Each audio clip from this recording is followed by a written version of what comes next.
Welcome back to the Outfit Repeaters podcast. I am Megan. And I'm Shelby. And we are your hosts. This week we are going to be recapping Season 1, Episode 2, Picture Day. Before we get there, Shelby, are you watching anything good or new this week? I started Season 3 of Rain, so I'm anticipating some snow days, so maybe I'll make some more snow days. So, yeah. Plus the MLK holiday on Monday, so we are looking at potential 2 extra days this weekend, so we may not be back in school till Thursday. So a nice solid binge. Yes. Might be forthcoming. It's only 4 seasons too, so it's not... Oh, wow. So good progress. Yes. And then we're still watching Big Brother. Okay. Which Ariana Grande's brother was on this season, so... Shut up. I didn't even know she had a brother. Yes, Frankie. So. Frankie Jonas. Do you remember when we went to the Jonas Brothers concert and saw Frankie, in the crowd? I do remember, and our friend Erin that went with us to that concert had no idea that there was a fourth Jonas brother, and she just, honestly, the best word I can use to describe that situation, she was flabbergasted. Yeah, absolutely flabbergasted. Word. That's what I was thinking too. I'm like, this is the only way to describe Erin's reaction. Her flabbers were gasted. She was like, there's a fourth Jonas? And we're like, yep, there is.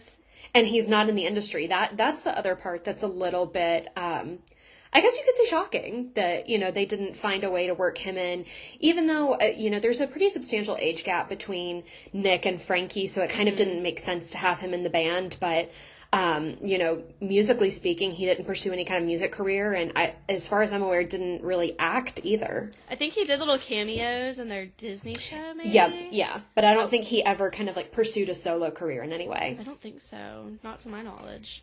So, oh my gosh. But yes, I'm watching Rain, and then my husband and I are watching Big Brother. So, right on. Yeah, what about you?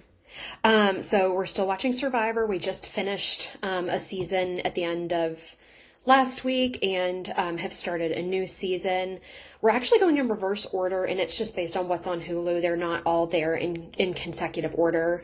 But yeah, this is another one from 2013, 2014, somewhere in that region. I have also been watching St. Denis Medical, which is a little half-hour sitcom on NBC. It's, I believe, produced by the same people who produced The Office and Parks and Rec. And those are kind of very much my sense of humor, so I have been enjoying that. And then, at your urging, I have started Desperate Housewives. Oh my gosh. Yes. Yeah. Oh, I love it so much. It's really good so far. My mom and I definitely watched some, if not all, of season 1 in real time, but obviously that was, 20 years ago, so, right. I remember the characters, I remember none of the plot. I didn't realize the first time I watched Desperate Housewives that there's, this whole, mystery behind, and every season is a different mystery. Oh, so, interesting, okay. Yes, they have, maybe not in the first season, well, maybe kind of in the first season, but in all of the rest, because there's 8 seasons, they have a different person move on to Wisteria Lane every season, and there's this whole big mystery behind why they're there, what chaos they're going to bring to Wisteria Lane. So amazing. And Wisteria Lane, there are so many people that die on that street, it's wild. Wild. So, but yes. Well, are we ready to get into Lizzie season 1, episode 2? Absolutely. This is a good one. All right. So air date of this episode, January 21st, 2001. As mentioned previously, this episode is Picture Day.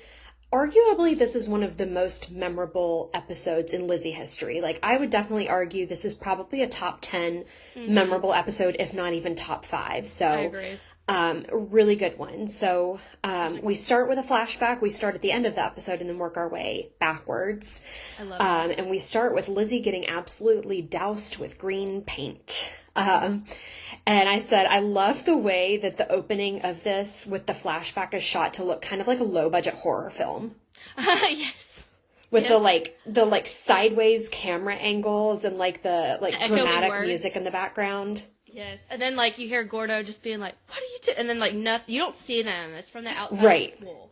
You're getting a little like, bit of the dialogue before you're actually getting the green paint, and you're really getting the green paint when Lizzie is already on the ground after having intercepted, which we will find out later who and why she intercepted. But right, I have some thoughts on that, but when the scene comes back around, we'll definitely deep dive into it. Excellent, excellent. So after the flashback, we get animated Lizzie. After Miranda asks if Lizzie's okay, animated Lizzie says, "Okay, this is so not okay. Believe it or not, when I got ready for school this morning, I wasn't aiming for Leprechaun Chic." And I just said, LOL at Leprechaun Chic. Like, what an iconic line. Need to use that one for... Yes. And then she says, if you're wondering what happened, we have to go all the way back to this morning. So then we start back at the beginning. Lizzie is having an outfit crisis, as is just the peak of the female experience, having nothing to wear. Right. And yet a closet full of clothes. And so Lizzie is ripping through her closet, trying to find something to wear for picture day. Gordo is calling, asking about his hacky sack, and Lizzie has much bigger problems, Gordo. Classic Gordo. Hacky sack. Yes. And so Miranda buzzes in via call waiting, and Lizzie says, "Oh, good, talk me through a clothing crisis." Miranda suggests the denim thing. Lizzie says that's too Shania Twain. And I said, my favorite part of the Shania Twain outfit is like the big Dolly Parton hair, which is not Shania at all. And I love also, we always talk about the little flashbacks that happen. Yes. And Lizzie, we see all of Miranda's suggestions she's about to say, we see Lizzie, like, in her imagination in these outfits. Yes. And, so the Shania Twain one was good. Absolutely. So Gordo buzzes back in. He's still on one about his stupid hacky sack. Lizzie is still in the middle of her outfit crisis. And so he hangs up. Lizzie buzzes back in with Miranda. And then Matt pops his head in, saying, "Lizzie, I need the phone." And Lizzie says, well, that's a big problem for you, isn't it? And then says to Miranda that she's so lucky that she got the Delia's outfit. R.I.P. to Delia's. Oh my gosh. I never owned anything Delia's, but I vividly remember going through Delia's catalogs and like dog earring pages and like circling things. But they didn't have one anywhere near where I lived. And that was like pre-online shopping. So like it just wasn't in the cards for me. Also, I love how this is in the era when home phones are the only option. And if one person was using it, like nobody else could use it. And so there was no cell phones. There was no, like, Matt being able to be like, let me just get on my phone. Right. It was home phone or nothing. And some instances, you couldn't even get on the internet when someone was using the home phone. Because of dial-up. Yep. I remember that. I do too. Very early in the internet days, but... Yes. Man, how far we've come.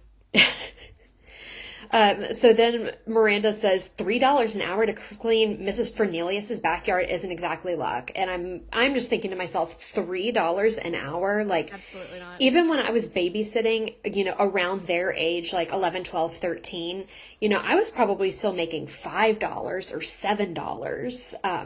Would not be doing any kind of manual labor for $3 an hour. That's a no for me. Miranda, if Mrs. Fernelius needed your help that much, you should have really, asked for more than $3. Right. Know your worth, girl. So Matt pops back in asking for the phone. Lizzie says, I was thinking more of a Sarah Michelle Gellar thing. Powerful, but still cute or classy. Like Gwyneth at the Oscars. And here we get Lizzie in all black and I guess pleather pants, kind of doing like a kung fu type thing. And then, of course, Gwyneth at the Oscars, she's in, a prom-type dress. Shaw, very sleek updo, nice, frosty jewelry, which is highly excessive for picture day, but... That's what I said, there was, it's a little, maybe you get shoulder up. That's all you get, ladies. I also loved all of the... early 2000s celebrity references here that we wouldn't reference today, like Sarah Michelle Gellar. Not only would we not reference, but aren't even particularly relevant anymore. The only way that Gwyneth is still relevant these days is via Goop and You might argue that that's not even a good relevant because she's just known to do very strange things. But, you know, she specifically says Gwyneth at the Oscars. And, like, when was the last time Gwyneth acted? I can't even come, like, right off the top of my head be like, what was she in? Like, I don't know. Neither can I. My like, Rolodex of movies does not go back that far. And I feel like between the two of us, we've seen a lot of movies. Yes. And agreed. I don't recall anything. So, Matt pops back in, begging for the phone. Miranda suggests the red top that Lizzie just got, and Lizzie says, ooh, the halter with the bare midriff. Oh, and my black hip huggers. It'd be so, oops, I did it again. Oh, and I said, my favorite part about that, particular, like, outfit flashbacks, is that she's doing this, like, dance sequence, and it's giving nothing. Like, I don't know, it just immediately made me think of, that, like, viral moment of Lizzie, the With Love performance? Yes! You knew where I was going. You knew where I was going. Show? But yeah, I mean, yeah, she's doing this dance and she's giving it nothing. Yes, there's no personality. There is no energy. There's nothing. And I was like, this was like the lead up to With Love because she's supposed to be Britney and Britney should be like popping and tossing her hair and like, you know, like really energy from like fingertips to toes. And Lizzie is just like, give us nothing. Nothing Lizzie, girl, I'm so glad your dance improved by the time you got to Rome later and you performed at the European VMAs. Absolutely. And so at this point, Matt tattletales on Lizzie because Lizzie's talking about dressing like Britney Spears. Sam and Joe come thundering up the stairs and Lizzie hangs up the phone telling Miranda, code blue, I'll have to call you back. So Sam says, honey, do we need to talk about this? Britney Spears is the one who got all developed, right? And so at this point, Matt gets the phone. Sam says he really doesn't want her going to school like that. And animated Lizzie says, no problem. I couldn't possibly look like Britney for at least 5 more years and like 5 million sit-ups, which relatable. Yeah, none of us could. Same. Even with Britney in her 40s now. Couldn't be me. Absolutely could not. That's unattainable. For me. Absolutely. So Lizzie says Matt was exaggerating. I was just talking to Miranda about what to wear for my school picture. And here comes Joe saying, well, I thought you were going to wear the sweater Gammy McGuire sent you for Christmas. And Sam says, oh, that's right, the red one. And Lizzie says, oh, I changed my mind. And, you know, there's more dialogue here, but like, really, we just have to take a moment for the sweater. This sweater is what nightmares are made of. Right. It is red, almost like a cable knit red, which means it's going to be hot. It's got a frilly collar. Hot. It does look so hot. The sleeves had little frilly laces on it too. So there's a frilly neckline, frilly sleeves. There's a bow, like right in the center of the chest on the frilly collar. Mm-hmm. And then it is a 3D unicorn with a googly eye on it. And I said, although like the rest of the sweater is completely heinous, the cut of the sweater isn't too bad because usually like sweaters are giving nothing. It's just lumpy. Right. You know, there's no shape, there's no body, like no curve. So for all of the sweater's flaws, I will say that it's giving shape, and I appreciate that. I just heard it go, wah, wah, wah. Gee, that works better. This unicorn sweater kind of reminded me something that I saw on Shein. Minus the unicorn and the googly eye, because I saw a sweater that had the little frilly collar, but it was much more updated, and it didn't have the little bit. It was actually kind of cute.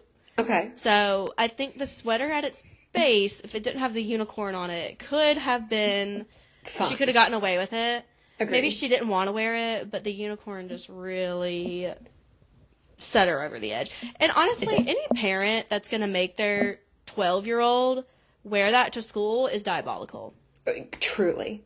Because kids are mean. Exactly. Kids are mean. Y'all are setting her up to get made fun of at school. They really are. I think Lizzie's justified in all of this. Agree. And, you know, they keep forcing the issue. Mm-hmm. Sam says, come on, Lizzie, Gammy's not getting any younger. Who knows how much longer she'll be with us? And Lizzie says... I cackled at this part. Lizzie says, she's only 61 and she teaches windsurfing and her mom is still alive. And I just said, I think I want to be Gammy McGuire when I grow up. Windsurfing? I cackled at this part. Yeah. And I also cackled at the part of Sam being a weatherman. And she's like, oh, it's just kind of warm to wear a sweater. And he's like, no, it's cool outside. Yep. Throwback to literally leaving for school every day and your parents are like, where's your sweater? Do you have a jacket? So now we cut back to Matt on the phone, the reason that he needed the phone in the first place. And apparently he was trying to con a friend to do the math homework for the both of them so he could copy it. Very mad. So this argument escalates and Matt just decides he's going to have to be sick today. Also, I loved another early 2000s reference was the movie that the friend was watching was Angels in the Outfield. Which I have never seen. I remember watching it long ago, but it was very popular in the day. So after the homework debacle, it cuts back to Lizzie and she says, but what if the picture's behind a red backdrop? It'll just be my head floating there. And Joe says, honey, I'm sure it's going to be a neutral background and an it's adorable sweater. Don't you think so, Matt? And I also Wrong question, Joe. Literally. I also loved how we had another, imaginary visual of Lizzie as just a floating head. Yes. And there was, a bubbling noise behind her. Yes. Yeah. Those imaginary scenarios were elite this episode. They were. So Matt says he thinks he's going to throw up, and Sam, this was a cackle moment for me. Sam says, don't make fun of your sister's sweater, Matt. Gammy McGuire really loves you kids. Which is so funny because this would be a classic little brother, I'm looking at my sister's ugly sweater, and I'm like, ugh, I'm going to throw up. But This is the beginning of Matt faking sick. Mm-hmm. So Matt says he doesn't feel good. He thinks he's sick. And Joe says, uh-oh, let me feel your forehead. And that she can't quite tell if he's warm or not, but to go upstairs and then she would come take his temperature. And then she says to Lizzie, don't worry, it's going to be a big hit. I'm sure. Not quite. So Lizzie and Miranda get on the school bus and, okay, I noticed something. They do not have the original song that played in this on Disney Channel. Okay. Some that's why I put that note on there. Okay, yeah, I was like, wait a minute, I did not see this in the script. So the song that's on Disney Plus is just some probably royalty free music. But if you remember the angsty song, this is the story of a girl who cried a river and drowned the whole world. Classic. I can only sing 10 seconds or else this would be demonetized. It's not yet monetized, but please sponsor us. But this was it's an angsty song. It was 9 Days Absolutely, Story of a Girl. Yes, and they are peak one-hit wonder as well. Yes. They never had another radio hit like that song. Please go listen to it. Go stream their music so they can... Please give the Heidi and Spencer treatment to 9 Days. I need to know what happened to them. I'm gonna Google that later. Okay. They're getting on the bus. Okay, yes. Miranda says, that's not really oops, I did it again. That's just oops. And I was like, Miranda. And I also had to say, we have to talk about Miranda's outfit here. Yes. It is an orange tank top, blue zebra striped skirt, and pink pom-poms in her hair. And although I'm traditionally not a fan of a non-matching colors, I'm like, this outfit is giving. She did. This was my favorite outfit, I think. This was mine too. Because but again, for that outfit. We only get the one day in this episode, whereas other episodes we might get a multi-day kind of thing. So there's not a lot to choose from, but we'll circle back to that. Miranda worked for that outfit. She did $3 an hour. Yeah, exactly. She deserved her moment. She did. So Lizzie tells Miranda that her parents had gotten involved and that this was a sweater that was given to her by her grandmother for Christmas. And then she says, it's just a picture. Will you stop staring at me? Lizzie? Miranda says, it is not just a picture. We're in middle school now. These pictures don't just go home in an envelope. These pictures get published in the yearbook. Such wrong. And I said, I have all of my yearbooks from kindergarten all the way through high school. I have not looked at a single one of those in at least a decade, if not longer. Like, it's really just not that deep. It's really not. I don't even know where mine are. I think they're at my parents' house. Mine are actually in the closet of this room that I'm in right now. But, you know, objection relevance.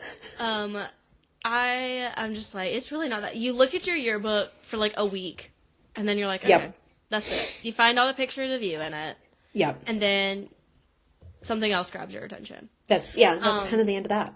Lizzie was so feisty on the bus, though. Like, the people staring at her, she was like, stop staring at me. And I was like, good for you, girl. And then oh my gosh, the kid that blew milk out of his nose. Yeah, Miranda says, your sweater just gave Rudy Velasco nose milk. This is serious. These pictures will be seen by everyone forever. I really won't. No. Lizzie says forever, and then Miranda says forever. I mean, haven't you seen your parents' yearbook pictures? Honestly, no. No, I never have. I don't think I have. No. I don't think so. Oh. So Lizzie says she's got to go home and change, and of course, as she attempts to go down the bus steps, get off, and go, the bus doors close in her face. So she just has no choice but to go back to her seat. Ugh, I hate that for you. So we are now back at the McGuire house, and Joe is on the phone with Sam, and she says, yeah, I'm taking his temperature right now. Your father's very concerned about you. And the sarcasm, you could just cut it with a knife, and I love it. And so Joe says, oh no, 102, you stay put. You are not going to school, young man. You hear Sam in the background say, are you sure it's 102? And Joe says, yep, 102 on the nose. And then more quietly says, you're probably right about the flashlight trick. And there it is. Oh, he's totally faking. And you get a visual of Matt with a flashlight and the thermometer holding one to the other, trying to heat up the tip of the thermometer. And she says, where do they learn these things? From some kid handbook we don't know about? Oh, and I said, this whole scene right here is just like peak parenting, because you've got Sam who's like a little bit oblivious, and he's kind of like, I am worried, and Joe's like, oh, I'm so worried. This is something else that I appreciated about the show, was like, these are just two normal parents, like taking care of their kid that's faking sick at school, which happens every single day to millions of people. So it was just another relatable moment in the show. And I thought Matt's antics to prove that he was sick were very smart for a 5th grade boy. They were. And they just continue to escalate throughout the day. Mm-hmm. So Sam says, you'll just have to take care of him. You know what I mean. And Joe says, oh, don't worry. No, I'll take care of him. So ominous. And so she asks Matt, how are you feeling, sweetie? You know what you need? Some soup. And Matt, all excited, goes, chicken noodle? Joe says, no, borscht. It's cold beet soup. A lot of vitamin C. Really good. And you just see this look of horror cross Matt's face, because he knows that if he's going to commit to the bit, he's got to commit to the bit and eat the borscht. He did. So we're back at school, and we're getting a conversation between Gordo and Ethan Kraft. Ethan Kraft. Enter Ethan Kraft. Enter Heart Eyes. Shelby, you learned something about Ethan Kraft recently. Tell us about that. So I actually found an interview that he did. What's his name? Clayton Snyder, I think. Sure, yeah. I could be totally wrong. That could be some random man. So the actor that played Ethan was originally only supposed to be on Lizzie for a couple episodes, and he was supposed to be like the jock, like bully sort of thing. But then the people, like, he responded really well to his character, and he was supposed to be just like Danny Kessler was supposed to be the main heartthrob of the show. But then once Ethan's character got such a positive response from test audiences, they were like, we're sticking with Ethan. Sorry, Danny. So that's why we only hear about Danny Kessler for the first few episodes, because the show had not aired yet, and so Ethan got to stick around and Danny got the boot. Yeah. Poor Danny. Wonder what he's up to now. Actually, I saw some TikTok comments that he died. Oh. I'm going to look this up right. He died in 2008.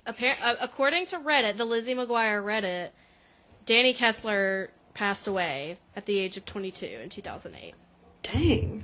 Okay. So. Well, you know what? I'm sure that if it was something like highly salacious, we would know.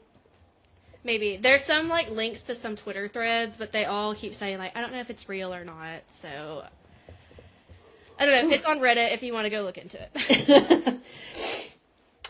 So we're having a conversation, Ethan and Gordo, in the hallway at school. And Ethan is asking if Gordo has had his picture taken yet. Gordo says no, 4th period. Why? And he says, because we've got this great plan. See, when all the guys get their picture taken, the last minute, we're all going to do this.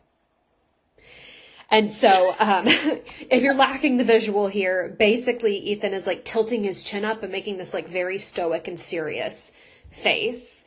And of course, Gordo, being Gordo, has not caught on, and he says, gonna do what? And then Ethan says, do this, and does the face again. Gordo says, oh, and Ethan says, isn't that great? Gordo says, it's awesome. Ethan says, we're straight up players, man. That'll show the faculty. And Gordo says, show them what? Ethan says, that we mean business.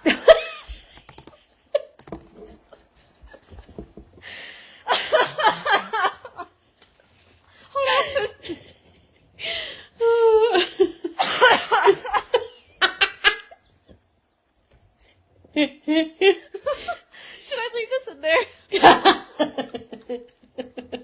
Maybe. This part was so funny to me. I don't know why.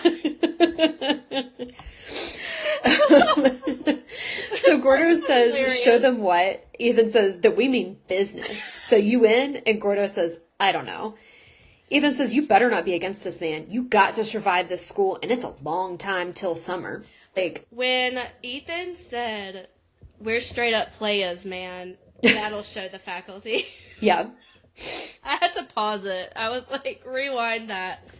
Yeah. Oh, it was so funny. And then Gordo is just like, what?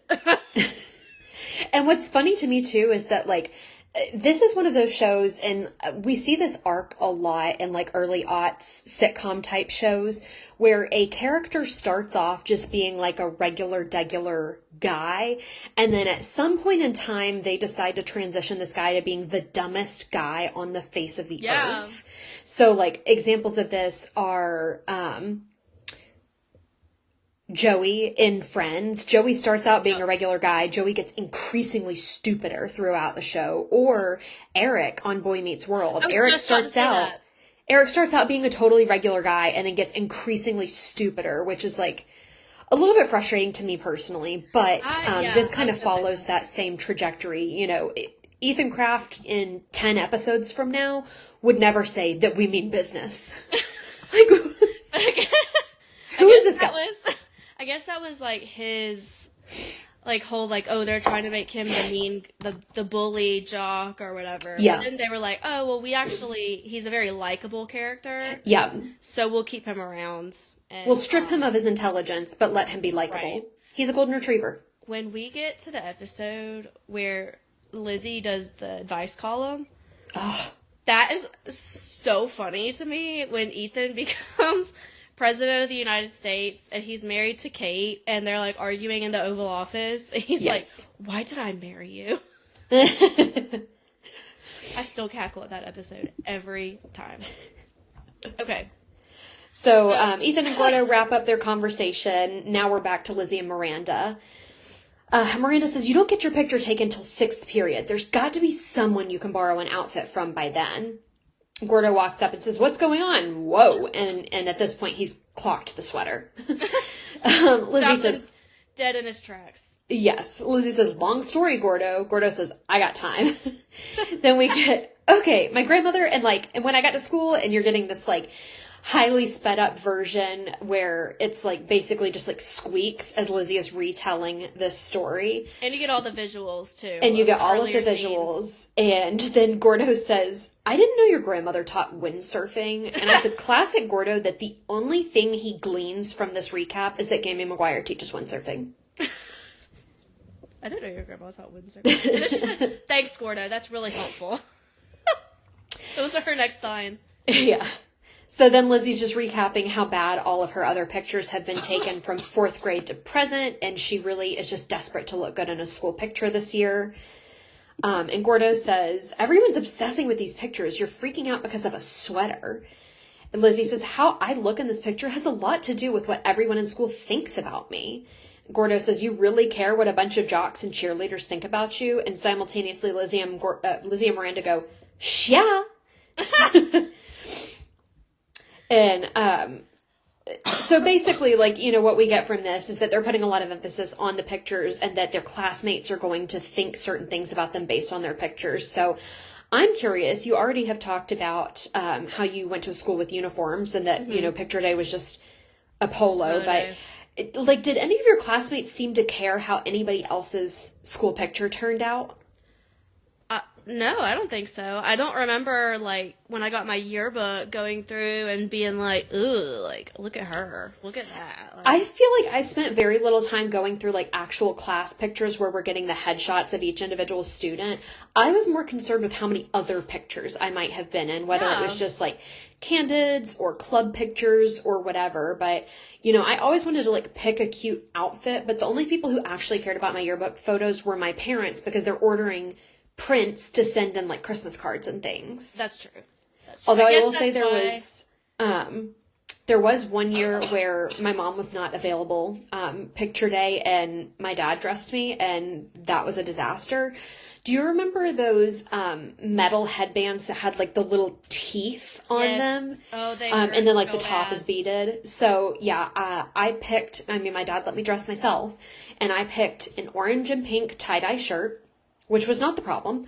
The problem is that I picked one of those beaded headbands to go with it, did not brush my hair apparently, and just shoved the headband in. And so, like, my picture is just my hair sticking up all through the teeth of this.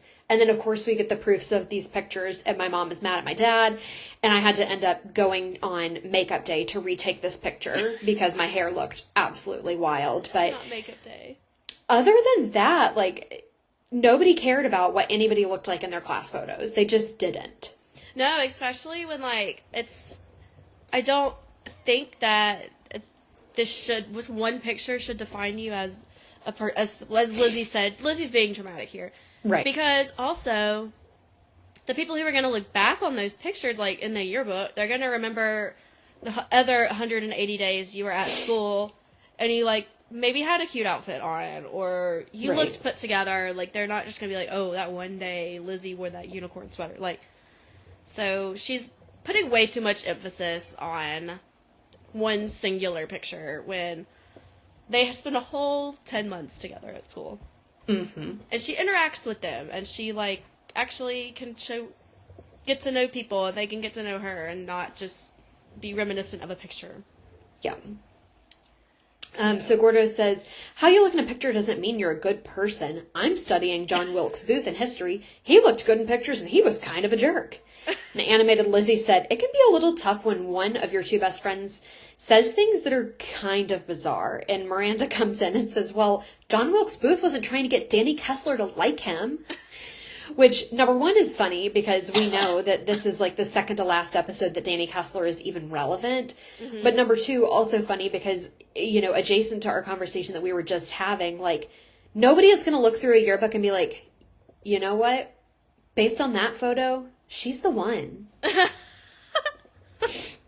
Also, just the writers were they gave everything they had to this script today. Like, no crumbs left. No, like, they were like, I'm going to make this such a good episode that this will live in infamy.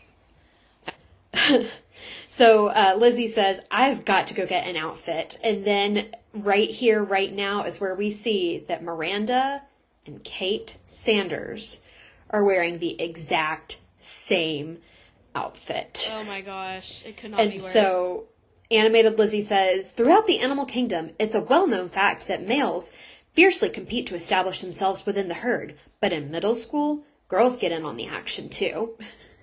So Kate walks straight up to Miranda and says, you're not wearing that. And Miranda says, I'm not. Feels like I am. Again, like, that was such a good line. It was. And I had said, like, right now, Kate said, I looked for this outfit for weeks and you had better change before 6th period. And Miranda says, okay, I'll change. I'll pretend you're not a big snot-faced snothead. And I said, this comeback needs a little work. In comparison with last week's, I'll be around. And she says, this definitely needed some workshopping. Yes. And Lizzie agrees because Lizzie says, snot-faced snothead? Question mark? Miranda says, I think I made my point. These girls would have absolutely died in my school of uniforms. I'm just saying. Like, how dare you wear your navy polo the same day as me? I know. My senior year of high school, we got to choose whatever color polo we wanted, and Ooh. that was monumental. I bet. I wore a pink polo every single Wednesday my senior year of high school. Because on Wednesdays we wear pink? Yeah, absolutely. I had hot pink and I had light pink, and I alternated them. Amazing. If there's one thing you are, it's consistent.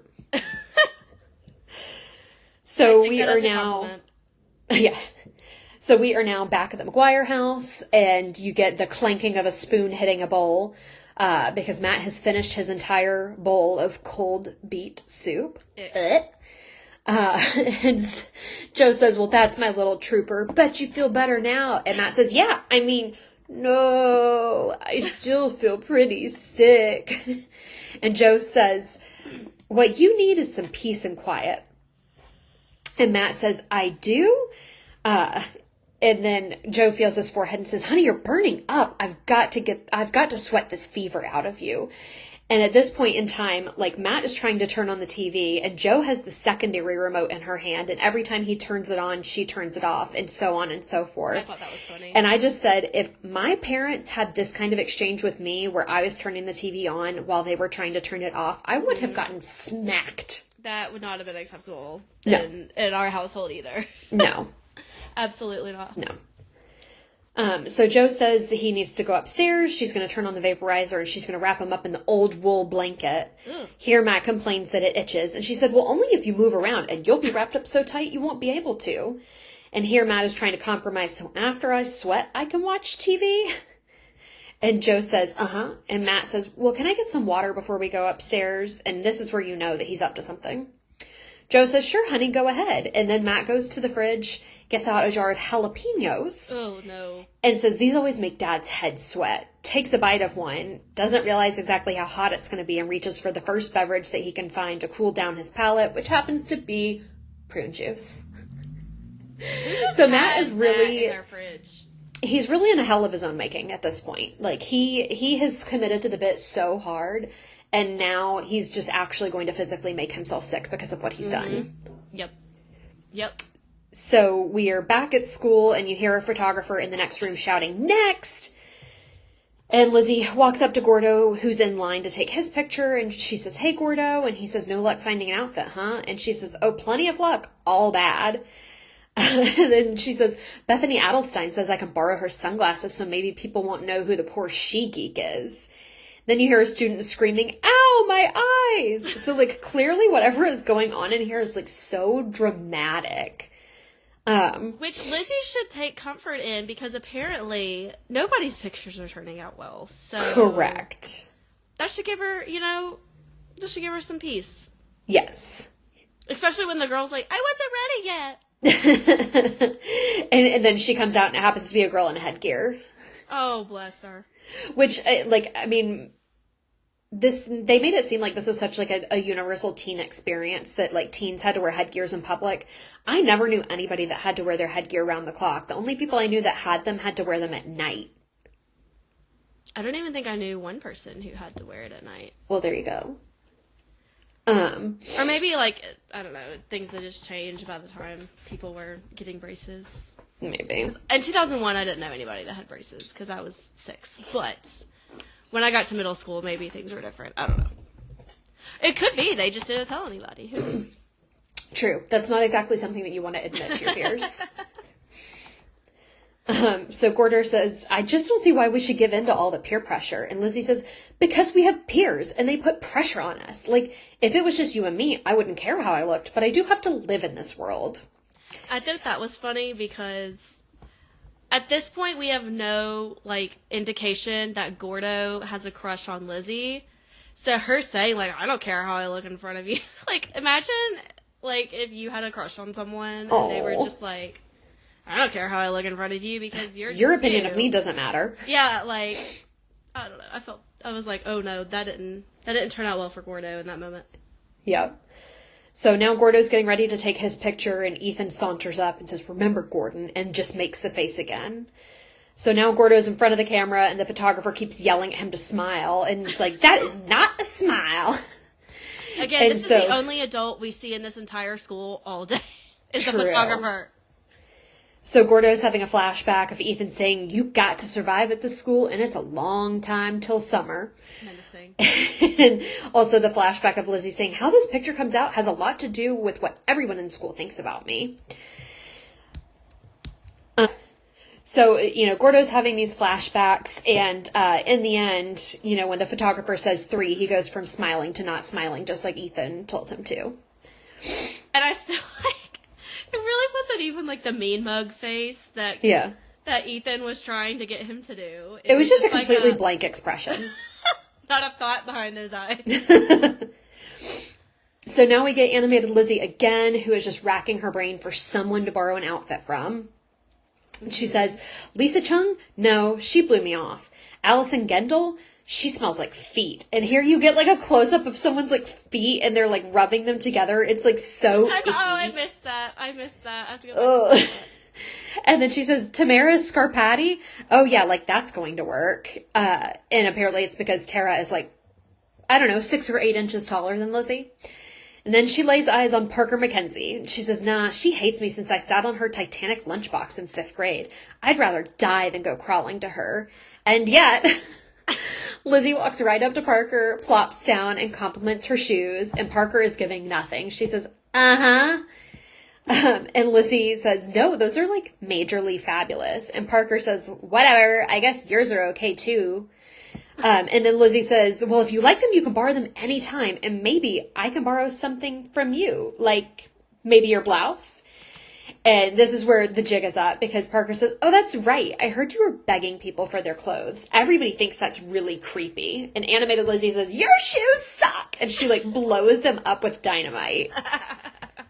Okay, I have a few thoughts on Parker. So give me all the thoughts on Parker. This is not the last time we see Parker. She comes up a few times later. And because doesn't she come up as Gordo's girlfriend? Or a crush I think for so. Gordo? And I think she may have had a crush on Gordo at some point. Okay, because I remember there was some friend group infiltration from Parker. And I always hated the way Parker talked because it always sounded like she was screaming as she was talking. She was like, yeah, I guess. I'm like, you're giving us nothing while also giving us too much. Correct. Like, whenever there was a Parker McKenzie episode, I was like, oh, God, she's back. And also, she had a Titanic lunchbox. I just felt like that was an interesting choice. And, like, what kind of lunchbox is it that Lizzie sat on it and apparently ruined it? I want to know what scene of Titanic it was. Oh, interesting. Is it Jack and Rose on the door? Is it the ship half up in the water, half down? Like, I don't know. That just seems like a really interesting choice for a 5th grader. Like, I know when I was in the 5th grade, I mean, I had probably seen Titanic, but I was certainly too young to have seen it. I'm going to search Titanic lunchbox.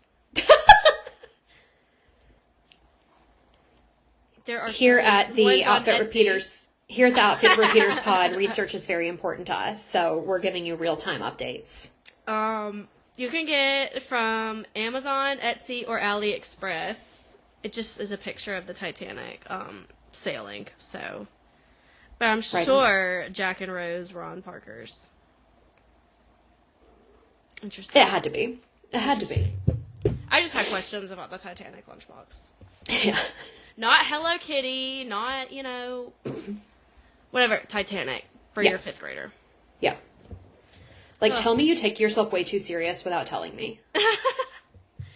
And also, like, most lunchboxes are, like, a fabric material. Yeah, so that was exactly my thought.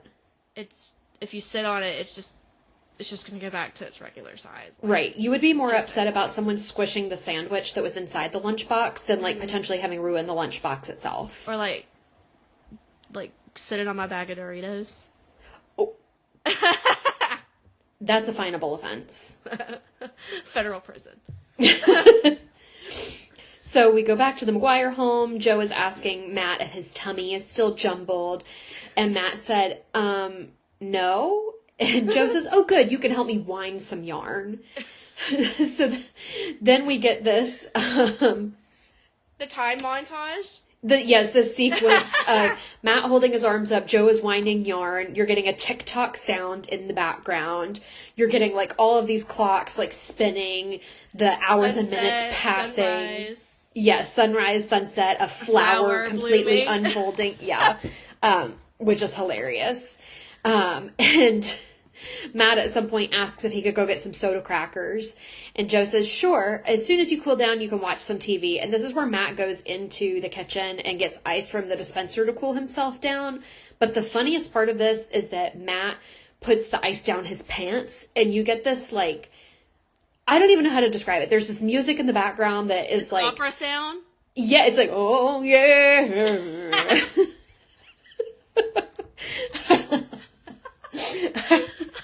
And it just, like, that's the funniest part of the whole thing. Oh my gosh. Matt really committed to the bit here, and he really messed himself up here. He did. So much so that he actually is sick later, but we'll get there. Yeah. So we're back at school, and Gordo is telling Lizzie to come follow him because he has something to show her.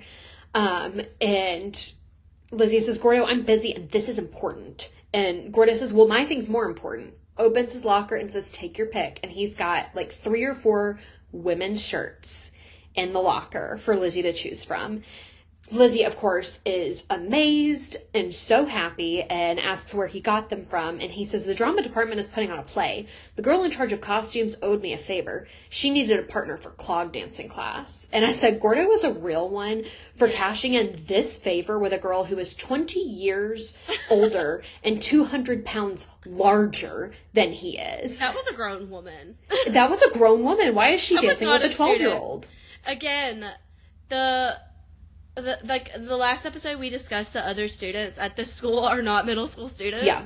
Like, these are grown people, and this and the little flashback of Gordo doing clog dancing with his new clog dancing partner, like, that's not a middle schooler. That is It's not a middle schooler. She is minimum 35 years old. Yes.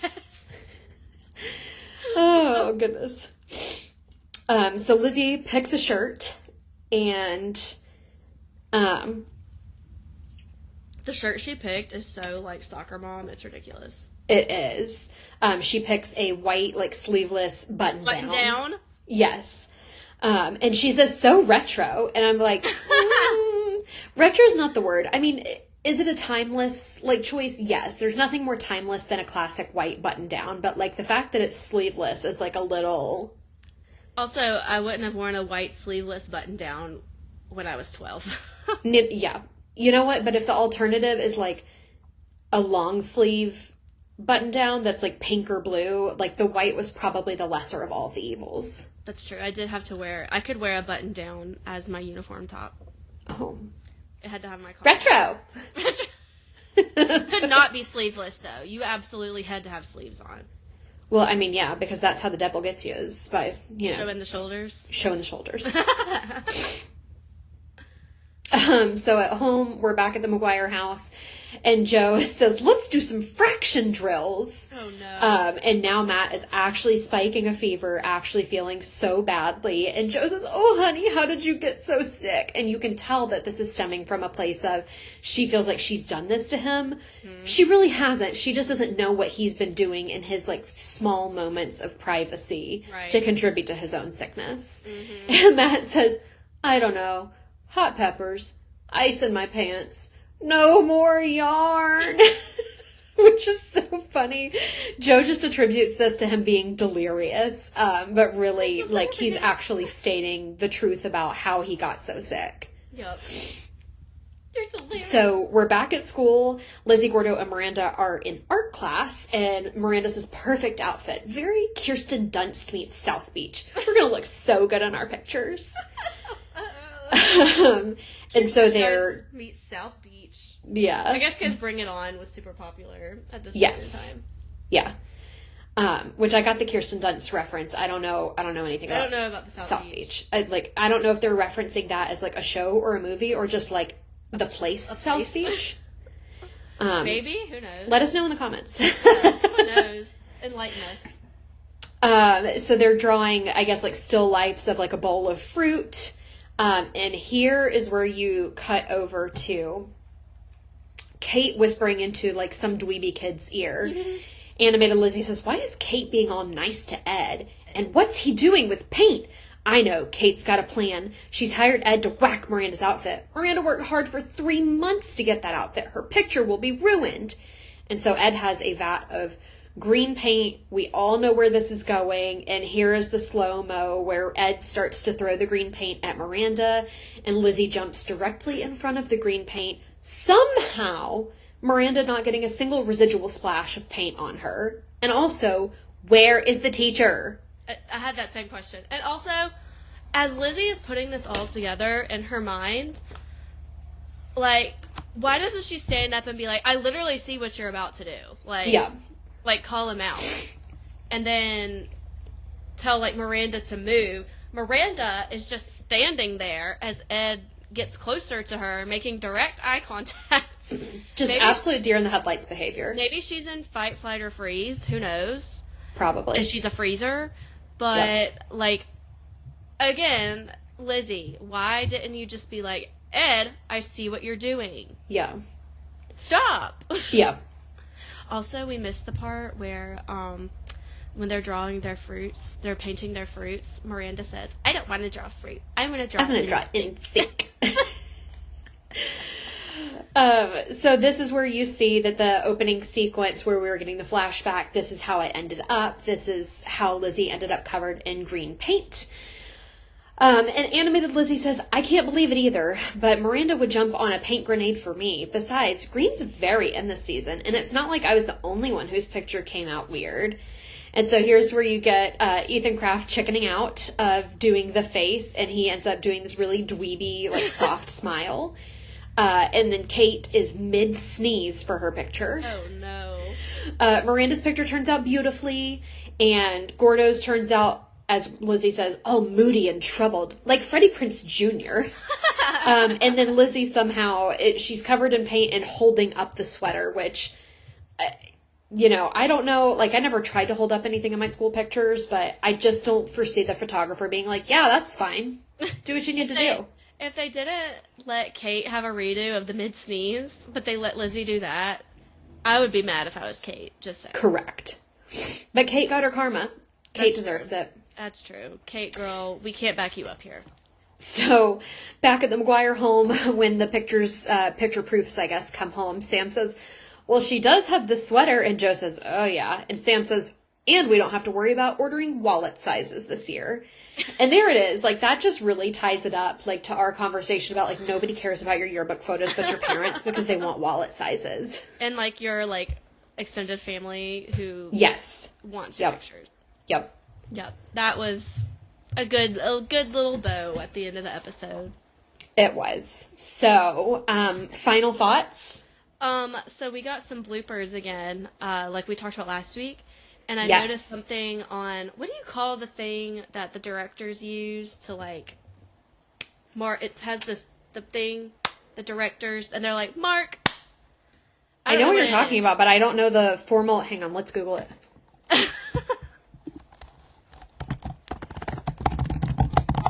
ASMR.